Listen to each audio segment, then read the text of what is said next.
جی، میں آج دوبارہ ایک مضمون پڑھنا چاہ رہا ہوں آپ کے لیے، اور اس مضمون کی ضرورت اس لیے ہے دوبارہ اس کو دہرانے کی کہ اس میں بہت سی چیزیں ایسی ہیں جو شاید پہلی دفعہ پڑھنے میں، پہلی دفعہ سننے میں پوری طرح سے ان کو سمجھا نہیں جا سکتا، کیونکہ یہ ایک مراقباتی سا مضمون تھا جو بن گیا، اور پھر اس کو اکیڈمی آف لیٹرز نے پاکستان میں جو بہترین ادب ان کا شائع ہوتا ہے سال کا ایک رسالہ، اس میں اس مضمون کو شامل کیا۔ تو اس میں ہے تو یہ انگریزی میں، لیکن اس کے بہت سے ریفرنسز جو ہیں، بلکہ سارے کے سارے ریفرنسز جو اس میں شامل ہیں وہ اردو شاعری سے ہی ہیں۔ تو بنیادی مقصد اس کا یہی تھا کہ حواس جو ہیں، حواس خمسہ جن کو کہتے ہیں، ان کا شاعری سے کیا تعلق ہے، یعنی شاعری کا جو کانٹینٹ ہے وہ کتنا آپ کے حواس پہ مبنی ہے، اور کیا شاعری بذات خود حواس ہی تک محدود ہے یا حواس سے آگے بھی جاتی ہے۔ اگر آگے بھی جاتی ہے تو کیا حواس جو ہیں وہ ایک وہیکل کا کام کرتے ہیں، ایک اس کے سفر میں، شاعری کے سفر میں آپ کے حواس جو ہیں وہ کس حد تک اثر انداز ہوتے ہیں۔ یہ اس کا بنیادی مقصد تھا اس مضمون کا۔ چنانچہ اس کو سمجھنا اس لیے ضروری ہے کہ اس سے شاعری کا جو مقصد ہے وہ سمجھ میں آ جاتا ہے۔ یعنی شاعری نظریہ یا کسی نظریے پہ بیس نہیں ہوتی، بلکہ شاعری بڑی انسان کی ایک اندرونی واردات ہے، ایک دل کی واردات، جو اندر کی قلبی واردات جس کو کہتے ہیں، اسی کا اظہار ہے۔ باقی آرٹ سارے کا سارا یہی ہے، لیکن اس کو سمجھنے کی ضرورت ہے کہ کیا آرٹ فارمز کو آپ اسکیپ کے طور پر استعمال کر کے، تو کیا اس کو آپ اوتھینٹسائز کر سکتے ہیں؟ کسی بھی آرٹ فارم جو ہے، مصوری ہے، شاعری ہے، کیا وہ آپ کو آپ کے ذاتی مسائل، ذاتی جو مشکلیں ہیں ان سے نکالنے کے لیے، اس سے بھاگنے کے لیے کوئی رستہ فراہم کر رہی ہے؟ اگر وہ یہ کر رہی ہے تو اس کا کسی نشے سے زیادہ کام نہیں ہے۔ نشہ جو ہے وہ بھی یہی کرتا ہے کہ اٹ میکس یو اسکیپ، وہ آپ کو بھاگنے کا ایک رستہ دیتا ہے۔ تو شاعری بذات خود بڑا بیدار رہنے والا کام ہے۔ وہ آپ کو اپنے انوائرمنٹ سے، جس کا آپ کے ماحول کا تعلق آپ کے حواس سے ہے،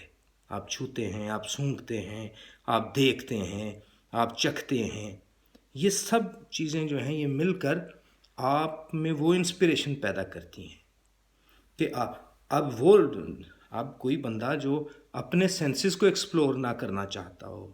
یا سینسز کی جو ایبلٹیز ہیں یا اس کا جو ایکسٹینٹ ہے،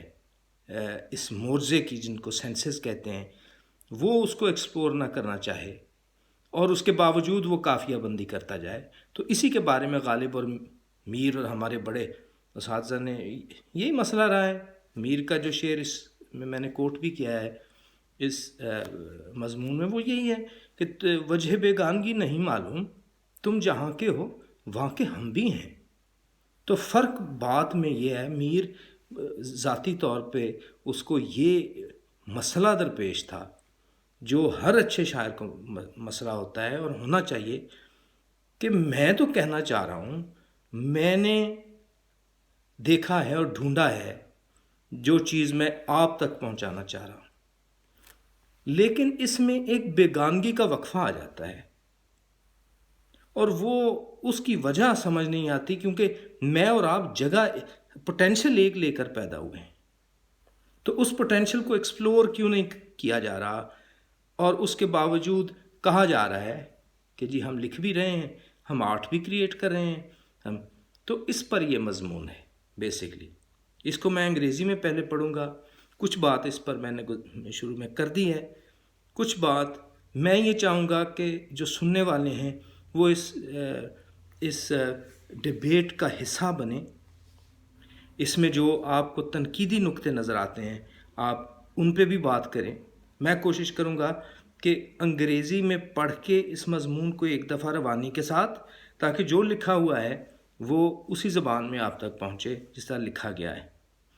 دوسری دفعہ جب اس کو کروں گا، اس پہ بات کی جائے گی، تو میرا دل یہ چاہتا ہے کہ میں اس کو اردو میں جتنا ممکن ہو سکے مجھ سے، کیونکہ یہ ایک ترجمے کا کام ہے کہ اس کو ترجمہ کیا جائے، تو ترجمے میں کئی دفعہ کئی باتیں نہیں آتی، لیکن کوشش کرتے ہیں. سو اٹس پبلشڈ ان دس، یہ ان کا رسالہ ہے اکیڈمی آف لیٹرز کا، بہترین ادب جو ان کا سال میں کریٹ ہوا، کسی 1-2 سال پہلے کی بات ہے، اس میں انہوں نے اس کو شامل کیا. اس کا عنوان ہے پوئٹری سینسز اینڈ بیونڈ، یعنی شاعری جو ہے وہ حواس اور حواس سے ماورا کیا ہے. Nothing can cure the soul but the senses, just as nothing can cure the senses but the soul. Oscar Wilde. Poetry lives in another world, a world so ungraspable and yet a persistent memory of which remains seated under the deepest layers of human fantasy. Sometimes, it comes elusively close, and we feel its presence engulfing our souls in the abstract robes of passion.